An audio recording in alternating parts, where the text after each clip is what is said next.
मशरक़ वस्ता की फ़िज़ा एक बार फिर बारूद की बू से भर चुकी है। ईरान और इसराइल के दरमियान जारी कशीदगी अब खुली जंग में तब्दील हो चुकी है और दोनों अतराफ न सिर्फ जानी नुकसान उठा रहे हैं बल्कि पूरे खित्ते को एक बड़े बहरान की तरफ धकेल रहे हैं। लेकिन सबसे अहम सवाल ये पैदा होता है कि क्या इसराइल जानबूझकर अमेरिका को इस जंग में घसीटने की कोशिश कर रहा है, और अगर ऐसा है तो ईरान के पास बचने या लड़ने के क्या ऑप्शंस मौजूद हैं। अमेरिका, जो ईरान के साथ नई न्यूक्लियर डील पर मुज़ाकरात का ख्वाहा था, अब खुद एक अजीब सी पोजीशन में आ चुका है। अमेरिकी सदर डोनाल्ड ट्रंप ने इब्तदाई तौर पर इसराइली हमले से खुद को अलग रखा। इब्तदाई रिपोर्टों के मुताबिक ट्रंप इंतजामिया को हमले का इल्म था, लेकिन उसने इसे रोकने के लिए कुछ नहीं किया। हमले के बाद अमरीकी वजीर खारजा मार्को रूबियो ने एक गैर जानिबदाराना बयान दिया कि इसराइलियों को लगा कि ये कार्रवाई जरूरी थी, लेकिन अमेरिका ईरान पर हमलों में शामिल नहीं था। ताहम जुम्मे की सुबह ट्रंप ने हमले की हमायत जाहिर की। उन्होंने कहा कि उन्होंने ईरानी क़यादत को खबरदार किया था कि अगर उन्होंने मुआहिदा ना किया तो नताइज संगीन होंगे, और उन्होंने ये भी कहा कि अमेरिका दुनिया का बेहतरीन और सबसे मोहलिक अस्करी सामान बनाता है और इसराइल के पास इनमें से बहुत कुछ मौजूद है।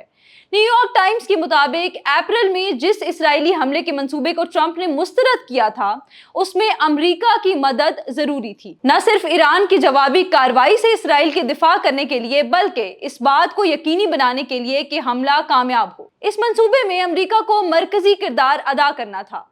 आम तासुर ये रहा कि ईरान के जौहरी प्रोग्राम को खत्म या संजीदगी से नुकसान पहुंचाने के लिए अमरीकी शमूलियत जरूरी है, क्योंकि ईरान की जौहरी तंसीबात मजबूत ज़ेरे ज़मीन बंकरों में हैं। इन्हें तबाह करने के लिए भारी बमों की जरूरत है जो सिर्फ अमेरिका के पास हैं। शायद अब इस किरदार की अमली शक्ल हमें जल्द नजर आ जाए, क्योंकि इस सब के दौरान 3 अहम अमरीकी तज्जियाकारों के बयानात आलमी तवज्जो का मरकज बने हैं। मशहूर अमरीकी पॉलिटिकल साइंटिस्ट जॉन मेरशाइमर ने कहा, ना तो ईरान ना ही अमेरिका जंग चाहते हैं, ये इसराइल है जो दोनों को लड़ाना चाहता है।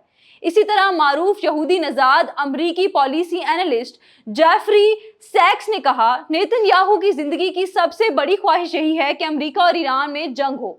और साबिक अमरीकी कर्नल डगलस मैकग्रेगर ने तो यहाँ तक कह दिया कि नेतन्याहू हमें इस गड्ढे में धकेल रहा है, वो मशरिक़ वस्ता में यही जंग चाहता है। अमरीकी सदर डोनाल्ड ट्रंप ने भी अमरीकी टीवी के सीनियर सहाफ़ी रेचल स्कॉट से ऑफ कैमरा गुफ्तगू करते हुए कहा कि ये मुमकिन है कि हम ईरान और इसराइल की इस लड़ाई में शामिल हो जाएं, लेकिन उन्होंने साथ ये भी वाज़ेह किया कि इस वक्त अमेरिका किसी फौजी कार्रवाई में मुलव्वस नहीं है।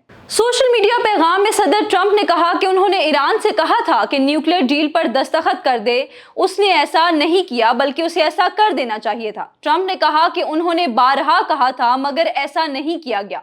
इंसानी जानों का ज़िया शर्म की बात है। ईरान किसी सूरत न्यूक्लियर हथियार हासिल नहीं कर सकता। सदर ट्रंप ने तो ईरानी शहरियों को भी खबरदार कर दिया है कि हर शख्स तेहरान खाली कर दे। इससे कबल कनाडा में G7 समिट के मौका पर बरतानवी वजीर आजम के साथ गुफ्तगू में ट्रंप ने कहा कि ईरान को मुआहदे पर दस्तखत करने चाहिए। हम ये यकीनी बनाने जा रहे हैं कि ईरान के पास जौहरी हथियार ना हो। लेकिन साथ ही अमेरिकी सदर डोनाल्ड ट्रंप ने पेशगोई की है कि ईरान एटमी डील कर लेगा। दूसरी जानिब व्हाइट हाउस के मुताबिक ट्रंप आज कनाडा से वापस वाशिंगटन आएंगे और अहम मामलात में शिरकत करेंगे। व्हाइट हाउस के मुताबिक ट्रंप ने नेशनल सिक्योरिटी काउंसिल को भी तैयार रहने का हुक्म दिया है। अब बात करते हैं कि सारी सूरत हाल में ईरान के पास क्या ऑप्शंस बची हैं। ईरान की तरफ से ये इशारा दिया गया है कि अगर इसराइल हमले बंद करे तो वो भी जवाबन कार्रवाइयां रोक देगा और अमेरिका के साथ न्यूक्लियर मुज़ाकरात में वापसी पर आमादा है। ईरानी वजीर खारजा अब्बास अरागची ने कहा कि अगर इसराइली हमले रुके तो हम भी रद्द-ए-अमल बंद कर देंगे। अगर अमेरिका मैदान में आ जाता है नाजरीन, तो ईरान के लिए अमेरिकी अड्डों या अहलकारों पर हमला करना इंतहाई खतरनाक सूरत हाल होगी, जिससे वो बचना चाहेगा।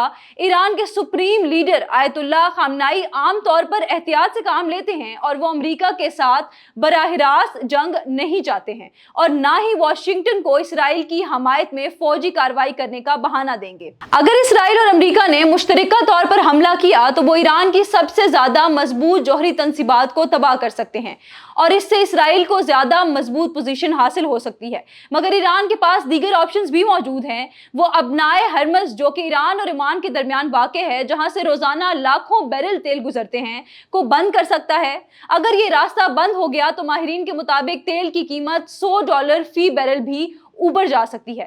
24 گھنٹے میں ٹرمپ نے اسرائیلی حملے کی مخالفت سے لے کر اس کی جزوی کریڈٹ لینے تک سفر کیا ہے۔ نیتن یاہو جو سالوں سے ایسی کارروائی کے خواہاں تھے، اب امید کرتے ہیں کہ ٹرمپ اپنے معاہدے کو چھوڑ کر جنگ میں شریک ہو جائیں۔ سوال اب یہ ہے کہ کیا امریکہ واقعی باضابطہ طور پر ایران اور اسرائیل کے تنازع میں قدم رکھے گا یا پھر بات معاہدے سے حل ہو جائے گی؟ یہ ہمیں آنے والے وقت میں پتہ چلے گا۔ انفولڈ پاکستان کے ساتھ جڑے رہیے، اپنا بہت سارا خیال رکھیں۔ اللہ حافظ۔